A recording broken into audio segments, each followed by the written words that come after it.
দৰং ওদালগুৰি সমষ্টিৰ বিজেপি প্ৰাৰ্থী দিলীপ শইকীয়াৰ হৈ ধাৰাবাহিক নিৰ্বাচনী প্ৰচাৰ মুখ্যমন্ত্ৰীৰ পত্নী ৰিণিকী ভূঞা শৰ্মাৰ আজি তিনিখনকৈ সভাত অংশগ্ৰহণ চাংচাৰ নিজ সিন্দুৰীগোপা ৰাজহুৱা প্ৰেক্ষাগৃহৰ পিছতেই থোপাদাৰীত প্ৰচাৰ সভাত ভাগ ৰিণিকী ভূঞা শৰ্মাৰ ইয়াৰ পিছতে আঠেয়াবৈত প্ৰচাৰ চলালে মুখ্যমন্ত্ৰীৰ পত্নীয়ে নিজকে জালুকবাৰীৰ বোৱাৰী বুলি উল্লেখ কৰি ৰিণিকী ভূঞা শৰ্মাই বিগত ২৫ বছৰে সুখে দুখে জালুকবাৰী সমষ্টিৰ ৰাইজ মুখ্যমন্ত্ৰীৰ পৰিয়ালৰ সৈতে আছে বুলি মন্তব্য মিত্ৰজোঁটৰ প্ৰাৰ্থী দিলীপ শইকীয়াৰ হৈ চলোৱা প্ৰচাৰ অভিযান কালত সিন্দুৰীগোপাৰ শ্ৰীমন্ত শংকৰদেৱ সংঘৰ বদুলা পদ্ম আটা প্ৰাথমিক শাখা নামঘৰত সেৱা ল'লে ৰিণিকী ভূঞা শৰ্মাই উপস্থিত থাকে বিধায়ক দিগন্ত কলিতা আৰু বিজেপি কিষাণ মৰ্চাৰ সাধাৰণ সম্পাদক ৰঞ্জিত ভট্টাচাৰ্য আৰু সেই আশীৰ্বাদেদি আমি সদায় যাতে আগবাঢ়ি যাব পাৰোঁ আৰু আগন্তুক যিটো আমাৰ নিৰ্বাচন হ'ব সকলোৱে মন্দিৰত সেৱা পাতি আমাৰ নিৰ্বাচনটোত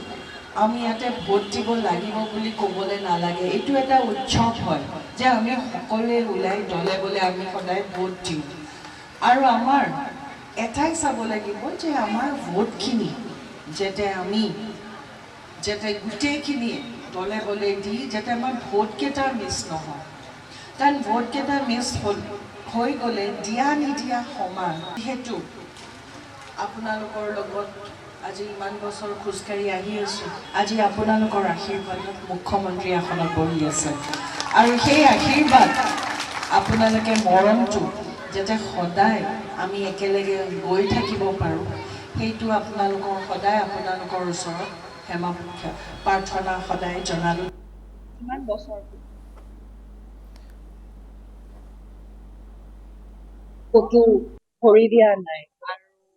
কাৰণ মোৰ পলিটিকেলি একো হেৰি নাই আৰু ইয়াত যেতিয়া আহোঁ মই একদম এজ হিমন্তজ মেছেজ আহোঁ আৰু মানুহখিনিৰ লগত যিটো ৰিলেশ্যন সেইখিনি একদম কমপ্লিটলি তেখেতৰ আৰু হিমন্তই ইণ্ট্ৰডিউচ কৰি দিছিল যে মোৰ লগত মোৰ ঘৰ মোৰ পৰিয়াল আৰু এইখন এখন ডাঙৰ পৰিয়াল আমি একেলগে সেইটোৱে মই সদায় কৈছোঁ যে সেই সম্পৰ্কটো নিজাববীয়া তাৰমানে ইয়াতে আগতে মন্ত্ৰী মিছেছ আহে বা মন্ত্ৰী আহে তেতিয়া মানুহ অহা দেখে কিন্তু মন্ত্ৰী গৈ নাকাৰিলে ক'ৰবাত দেখিছে ৰেকৰ্ড আছে এইটো লেভেলত মানুহখিনি ক্ৰেজি কি হয় এইটোৱে হৈছে